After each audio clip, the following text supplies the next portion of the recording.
News. Shell Polymers Monaca made an announcement that over the next few days they will be reintroducing ethane to the site. As a result, a brighter light may be emitted from their enclosed ground flares for a few days. They want to note that this brightness could be further intensified by low cloud cover or other weather conditions, and add that they sincerely apologize for any inconvenience that it may cause.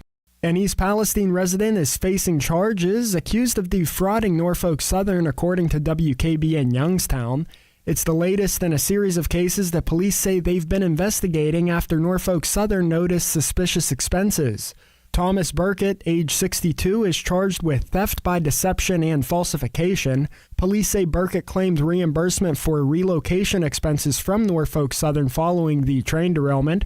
The company had reimbursed several residents who had to evacuate their homes during the derailment and cleanup efforts following. Police say Burkett actually never left. Instead, he stayed at a relative's house and the relative wrote out lodging receipts. Police add that Burkett was also involved in a scheme to gather other receipts, faking rental agreements to cover over $11,500 from Norfolk Southern. Police are still investigating and say additional charges may be pending against others who were also involved. Pennsylvania House Representative and Chairman of the Republican Policy Committee, Josh Kale, raised awareness yesterday at the State House. Kale states the Democratic Party in the State House have stripped away $150 million from the Educational Improvement Tax Credit and the Opportunity Scholarship Tax Credit programs that fund our children's future. These programs, known as the Educational Improvement Tax Credit and the Opportunity Scholarship Tax Credit, give parents and caregivers more choices for their children's education.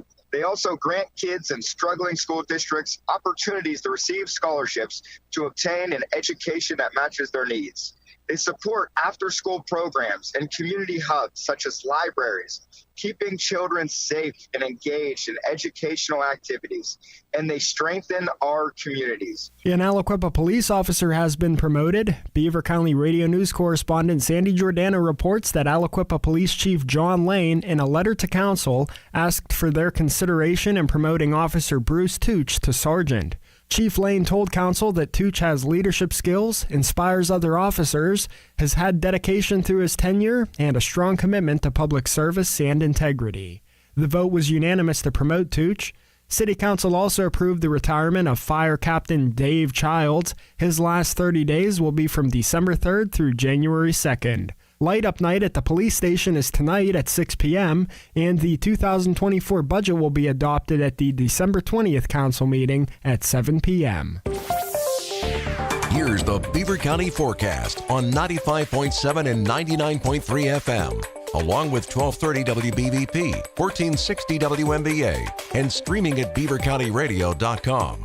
We can expect mostly sunny skies today with a high near 50 degrees. It'll be mostly cloudy tonight, going down to a low of 37. Rain likely tomorrow with a high near 48. A slight chance of rain on Saturday with mostly cloudy skies and a high near 58. Rain likely Sunday with cloudy skies and a high near 55. And a chance of rain Monday with clouds and a high near 45 degrees.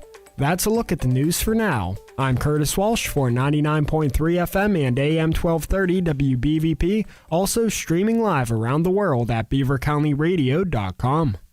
It's time for Notes on Local Entertainment, the show highlighting the best in local talent, hosted by Scott Tatey Entertainment, editor for the Beaver County Times, and Eddie Crow.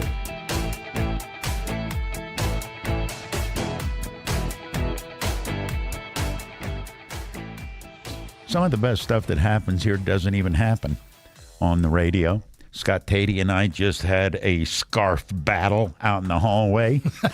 Scott Tatey, Beaver County Times entertainment editor and Arsenal fan.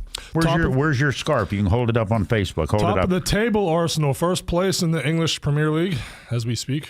You want to hold mine up or will it burn your hands? I'm okay with Manchester United. All right, there you go. Hold that one up. They're the better of the two Manchester teams. They've got the least annoying of the two Manchester teams. Least off-putting. Yes.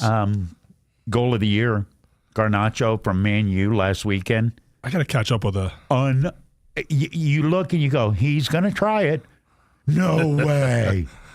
That's what the keeper must have said. Who are they playing? It was right in the corner. Just watch the video. All right. I don't even remember who they won 1-0. Who cares? Do you find more people are following English football now? I when I wear this scarf, I get a lot of reaction. Is this what we're going to start the conversation with? No, but in and around yes. in and around Beaver County and Brighton, but the other one.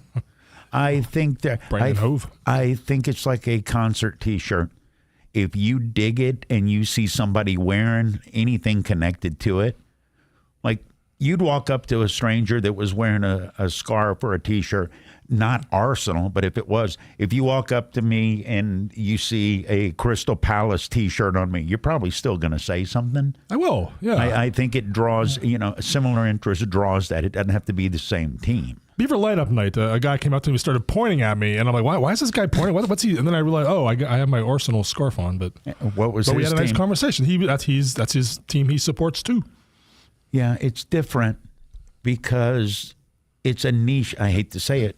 For a lot of people, they don't pay attention to it. If you find somebody that halfway knows it, my team's big rival is the Blue team in the same city. If I see somebody in a Man City jersey, mine's ours, but you'll still have a conversation. True. It's not the same if it is a major sport. If an Alabama fan walks down the street and sees somebody walking by in an Auburn anything, it's not going to be a friendly conversation. I saw some of your Facebook posts about that. You're diehard Crimson Tide, of course. Yeah. Did you see the video of the guy, the time-lapse video that I posted? I did not see that. It's different points in that game. He's losing his... At one point, there's a little baby in a diaper. I swear it's shot in a double wide. There's a baby in a diaper that runs by. A couple minutes later, there's a different kid, and this guy... It's not going well for Alabama. He's got on a different jersey in the second half of the video. The good luck jersey. Whole lot of bad language, both in a positive and negative manner. Meanwhile, the little kid's in the bouncy house going, Dad. Oy. That's pretty much my family. At least the English soccer fans, they make up songs about it. They don't just scream like lunatics. Or they use famous songs, right? Yes, rewrite. Yeah. So, all right, now that we bored the crap out of everybody with soccer, you were talking about the Fire and Ice Festival in New Brighton. I'm one of the judges of the Beavers County's Got Talent contest. Are you really? I am, yes. So it's a week from Saturday. Correct. What time is your thing? Because I want to make sure we're there most of the afternoon, but I want to make sure I go and heckle you. I want to say it's at 2 o'clock, but don't quote me on that. I need to look that up. I'm going to be there all day. It sounds like a hoot. It's the second time they've done this in downtown New Brighton, and from the snow globes to the merry-go-round or the carousel. The fire breathers. It's like part circus, part fair, and ought to be a good time. Do you think the general public in Beaver County recognizes at least the grassroots of a renaissance when it comes to community events? I asked. We were talking Fire and Ice this morning on Huntington Business Spotlight. And we talked about straight up, there's a whole lot of people that have an event or a festival, and then they never have another one. Fire and Ice, this is the second one. This is growing. Jambridge just had their second one. That's not the norm, and you know that. Very true. For the Beaver County Times, I just compiled the December fun calendar. I cannot believe how many events are going on December 2nd. It seems like every community in Beaver County. I know Monaca has a big one. Beaver already had theirs, of course. Beaver Falls has some kind of a cookie walk. It's just amazing. Everyone's kind of caught on that the weather's still warm enough. You can get outside. You can do something fun. And I really salute the places that do recognize that. What's your favorite? Economy has a big event. Ambridge has the Economy is this weekend. Yeah. This weekend, because I'm going to walk across the street before I go.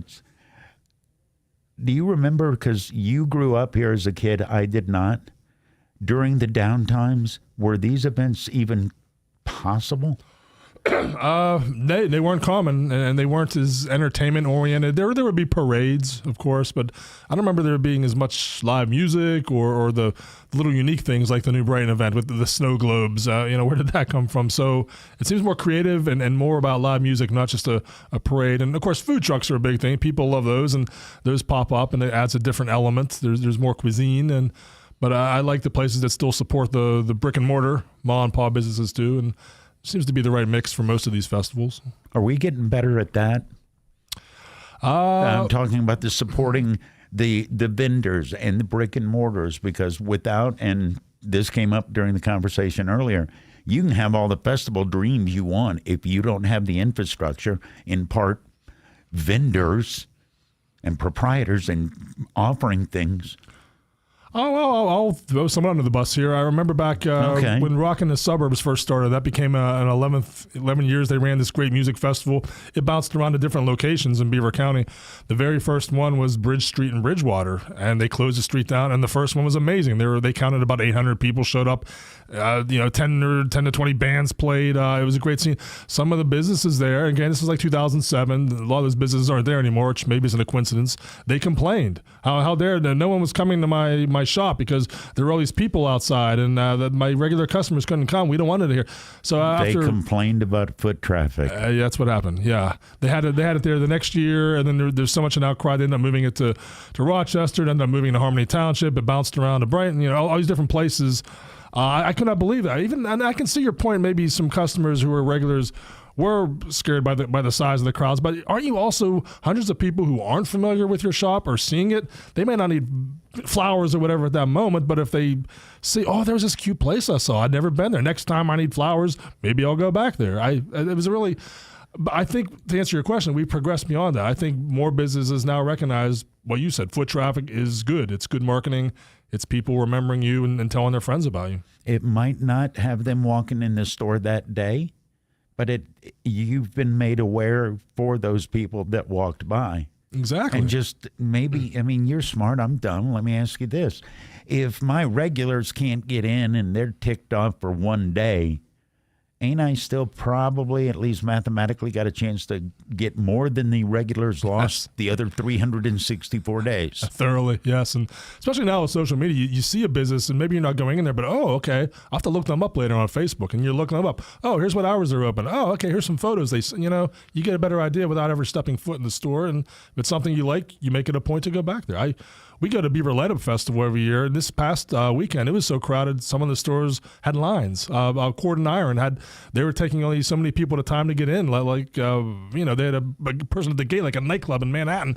But it was a good thing, and we didn't make it in there. But definitely next time I'm down in Beaver on a less crowded day, I intend to pop in and see what everyone was lined up for. Scott Haiti is my guest. He's the entertainment editor for the Beaver County Times. The Christmas movies are about to come out. I'm going to ask him about that next on Teleforum on Beaver County Radio.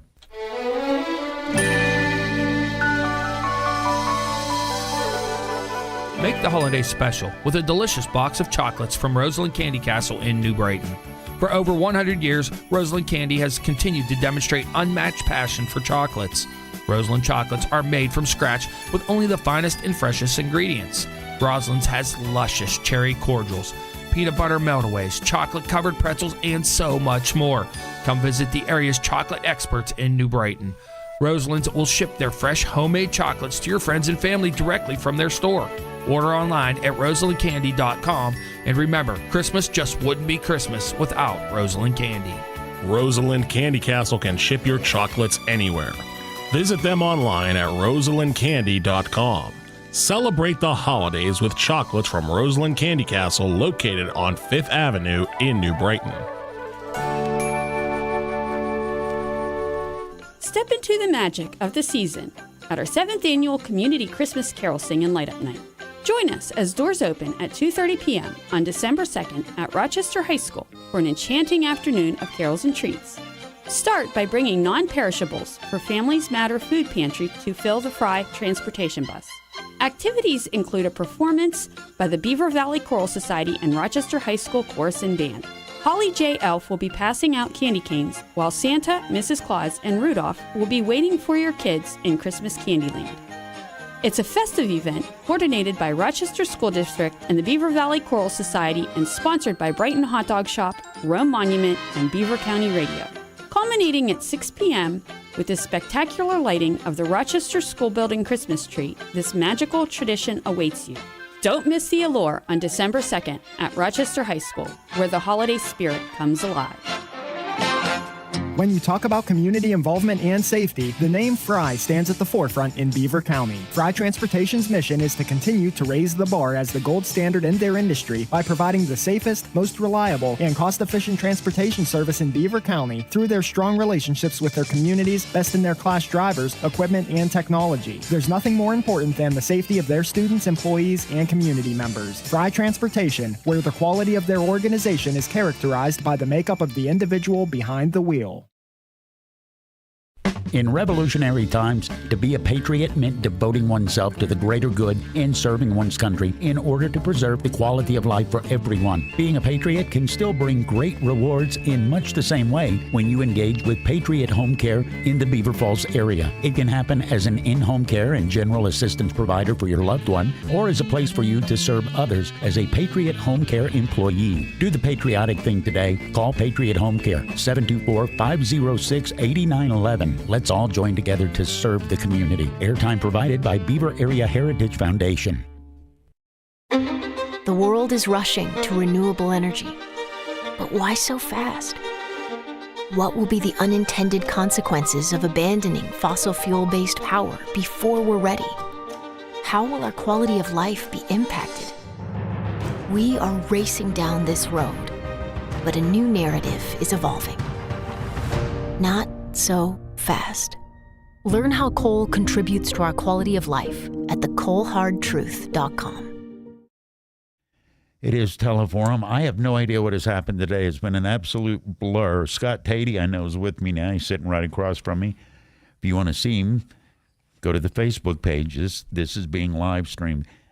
I want to ask you about the holiday specials and movies and all that stuff, but I think I saw something that a violin and Brighton Music Center, and I glanced at it. Was that your story?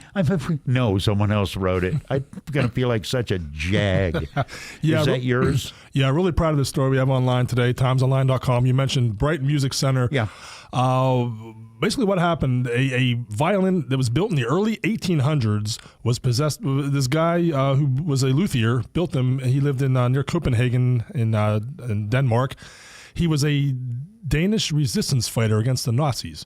He was like blowing up train tracks and doing this secret stuff to take on the Nazis, but in his spare time, he made violins and played them. He had this one priceless one. That is a cosmopolitan person. It's a movie. Yeah, it is. Long story short, this Violins of Hope exhibit came to Pittsburgh, and for 8 weeks they had all these events. It was based at Carnegie Mellon, but they had 40 or so violins from Holocaust survivors. The Jewish musicians played back in the 30s and 40s, and there's this traveling exhibit, and they tell you the stories of these violins to inspire how they endured, like many of the people.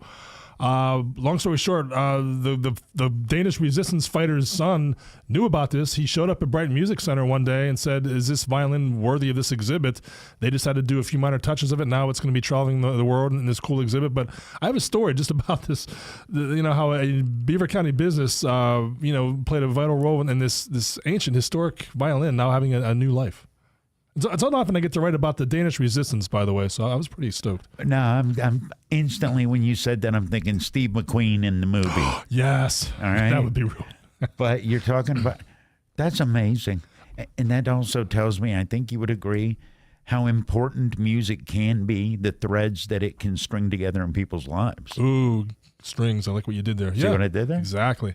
But make sure you see that at timesonline.com, and shout out to Brighton Music Center. They're experts.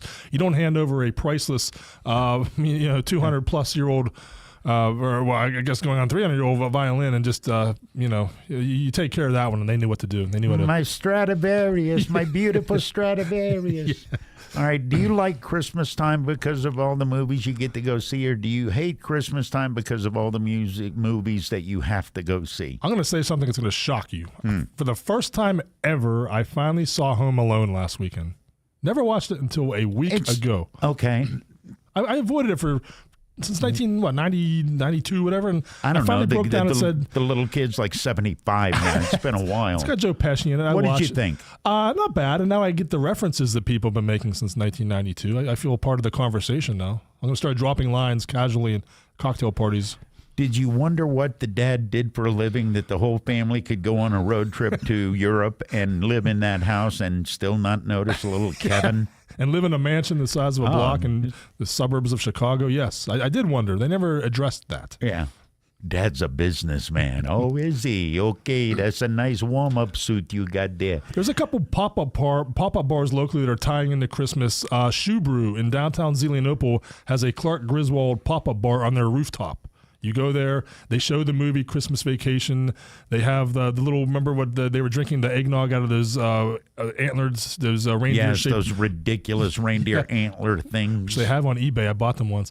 And then Monaca, P-Dubs, right on the main corner of Monaca there, coming across the bridge. They have a Christmas pop-up bar. It's called the Candy Cane Lane, I believe. And likewise, they have a big Clark Griswold poster, and they're going to screen movies, Christmas movies, as you're in the outdoor area that's now sealed up by plastic, so it doesn't feel that cold. They have heating lamps, and ought to be a fun time. P-Dubs in Monaca. Explain to me how a pop-up bar works.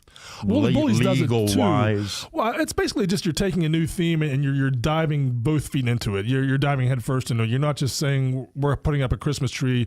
You have a cocktail menu that has all these fancy names and plays off Christmas puns, and you have special decorations, special contests, trivia contests, anything to tie into Christmas. Usually they show Christmas movies or TV shows. They'll show Rudolph or whatever, one of the classics, Frosty, and just to get everyone in the mood. And then January comes and everyone's grumpy. They go back to their regular theme. But the Woolly Bullies one, they really knocked it out of the park with how decorated that is. All right, last question. Be honest with me, Scott Tatey. Well, now I have to be honest. Okay. Yeah. My name ain't even Scott. Scott Tatey is the entertainment editor for the Beaver County Times, and I know you will have an opinion about this. What is the worst Christmas special that everyone loves and you just look at it and say, I don't get it? Special or movie? I'll widen the scope a little. Ooh, I never got the one, I'm Mr. Heat Miser, I'm Mr. whatever. Really? All my friends would sing along with that, and I Year watched Without it. a Santa Claus. Yeah, it was okay, but I wasn't singing the lyrics and setting my calendar around watching that show. All right, what's the best one that you love that other people don't really seem to get? Ooh, I got one for you. Yeah, what is it? I don't have one off the top of my head. Emmett Otter's Jug Band Christmas. I don't know much about. You're staring at me in disbelief. How do you not know Emmett Otter's Jug Band Christmas? I do not. Tell me, enlighten me. Henson. Oh, okay, we got Muppets in it? Yeah, well, no, it's got otters in it. Well, are they real live otters? No, he didn't die from otter bites. All right. You really don't know Emmett Otter's Jug Band Christmas. I've got some. Hey, I just watched Home Alone for the first time. True, you're catching up to do. Trying to catch up. All right, I'm going to find a copy of that, and I'm going to make sure you see it. Deal? What do you like about it? Everything about it. It's got good, it's got bad, it's got puppets. You just described the world we live in every day. Good and bad and puppets. Hey, we're mentioning Christmas. We got to mention Shane McGowan of the Pogues died. Yeah. One of the all-time great. He did? Yes. When? I'm in mourning about that. They announced it about 3 hours ago. Oh, I didn't know that. And Christmas of Fairy Tale of Christmas, one of the best and darkest Christmas songs ever by the Pogues. Does part of you look at that and go, I'm surprised it didn't happen sooner? Yeah, at 65, yeah. I would have pegged him. How old? He made it to 65. This is a guy who lived a lot. He got a whole lot more than 65 years of alcohol down that gullet in 65 years. God bless him. All right, way to stomp my buzz. I'm going to have to watch Emmett Otter's Jug Band Christmas now to make it better. Thank you, Scott Tatey. Thank you to DJ Frye. Thank you to Lisa and Tank and Jerry. They came in and talked about the Fire and Ice Festival. And rest in peace, Shane McGowan.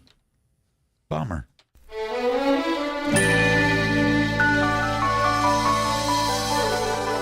Make the holiday special with a delicious box of chocolates from Roseland Candy Castle in New Brighton.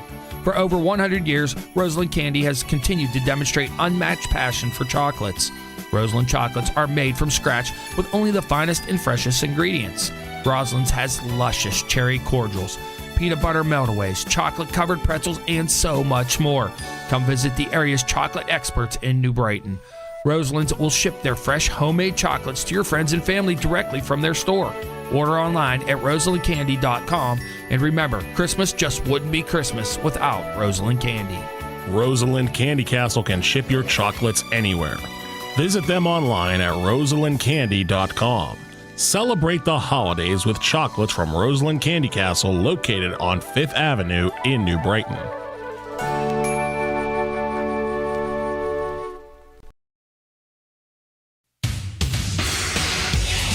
Beaver Falls has won 4 straight and is coming off their 6th WPIL football title in school history last week against Steel Valley. The Mighty Tigers now face their toughest test yet as they